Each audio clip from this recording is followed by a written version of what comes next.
श्रीगणेशाय नमः। वंशे विभूषितकरानवनीरदाभात् पीताम्बरादरुणबिम्बफलाधरोष्ठात् पूर्णेन्दुसुन्दरमुखादरविन्दनेत्रात् कृष्णात् परं किमपि तत्त्वमहं न जाने। कृष्णात् परं किमपि तत्त्वमहं न जाने। मैं वेंकटेश शर्मा, सहायक प्राध्यापक, गुरुकुल संस्कृत महाविद्यालय बैरगनिया, सीतामढ़ी, आज की ऑनलाइन कक्षा में शास्त्रीय प्रतिष्ठा तृतीय खंड के विद्यार्थियों का हार्दिक स्वागत करता हूं। आज की कक्षा अनिवार्य प्रथम पत्र की है।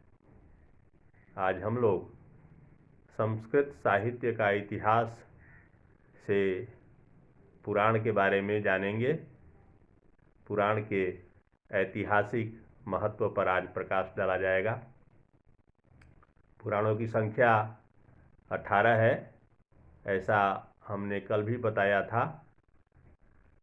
तो आज हम लोग पुराणों का ऐतिहासिक महत्व के बारे में पढ़ेंगे। पुराण का ऐतिहासिक महत्व धार्मिक महत्व की अपेक्षा कम नहीं है। पुराण की दृष्टि ही भारतवर्ष के मनीषियों के विचार से सत्य इतिहास की पोषिका है। पंचलक्षण पुराण के 5 लक्षण हैं। ये हैं सर्ग, प्रतिसर्ग, वंश, मनवंतर तथा वंशानुचरित। मानव समाज का इतिहास तभी संपूर्ण समझा जा सकता है जब उसकी कहानी सृष्टि के आरंभ से लेकर वर्तमान काल तक क्रमबद्ध रूप से दी जाए। सर्ग से पुराण का आरंभ होता है तथा प्रतिसर्ग से उसका अंत। इन दोनों के बीच में होने वाले विशाल कालखंडों का, राजवंशों का तथा महत्वशाली राजाओं का विवरण देना ही पुराण का पुराणत्व है, जिसकी पुष्टि आधुनिक ऐतिहासिक उपकरणों से जैसे शिलालेख, ताम्रलेख, मुद्रा आदि से भी भलीभांति हो रही है। अशोक वर्धन के पूर्व के शिलालेख तो उंगली पर गिनने लायक हैं।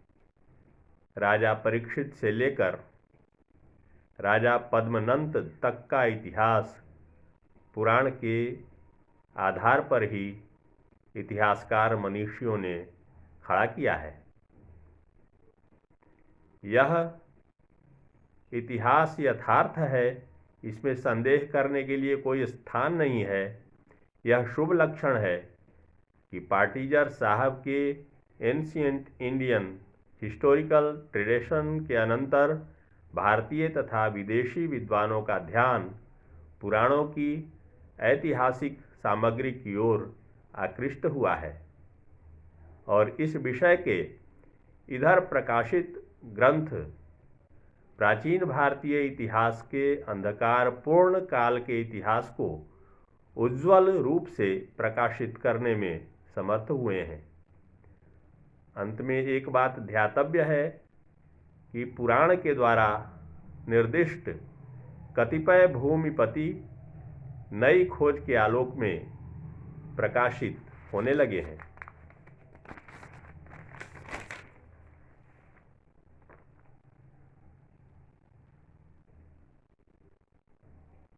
पुराणों से ही संबंधित एक अति महत्वपूर्ण जानकारी आप लोगों को दी जाती है कि कवि कालिदास, जो कि संस्कृत साहित्य के महत्वपूर्ण कवि माने जाते हैं, उन्होंने कई महाकाव्यों की रचना की है।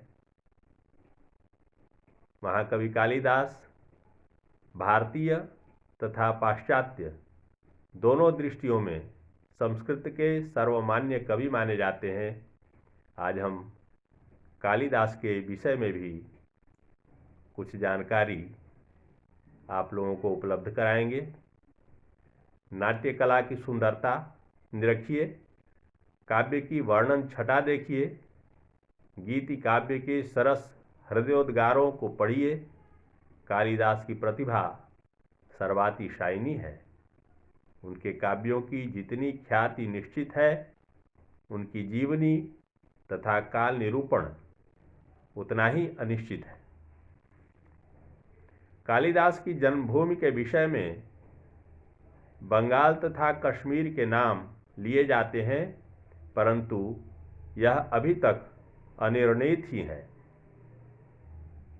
कवि ने उज्जैनी के लिए विशेष पक्षपात दिखलाया है, जिससे यहीं इनकी जन्मभूमि प्रतीत होती है।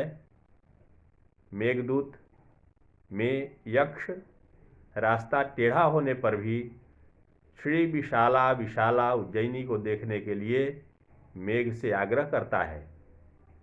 उज्जैनी के विशाल महलों तथा वहाँ के रमणियों के कुटिल कटाक्षों को देखने से यदि वह वंचित रह गया तो उसका जीवन ही निष्फल है। कालिदास ने अवंती प्रदेश के भौगोलिक स्थिति का सूक्ष्म वर्णन मेघदूत में स्पष्ट रूप से किया है। वहाँ की छोटी छोटी नदियों का भी नाम निर्देश किया है तथा वर्णन क्रम में उन नदियों का ख्याल रखा है। उज्जैनी के प्रति उनके विशेष पक्षपात तथा वहाँ के सूक्ष्म भौगोलिक परिचय के आधार पर यह कहा जा सकता है कि कालिदास मुख्य रूप से मूलतः वहीं के रहने वाले थे। कालिदास निसंदेह शैव थे।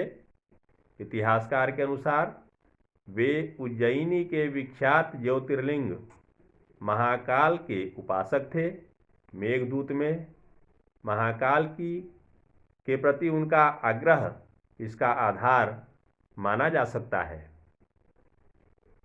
महाकाल की शोभा का वर्णन कर यक्ष कहता है, मेघ, उज्जैनी में तुम किसी समय पहुँचो, परंतु सूर्य के अस्त होने तक तुम्हें वहाँ ठहरना चाहिए, तुम्हें वहाँ रुकना होगा।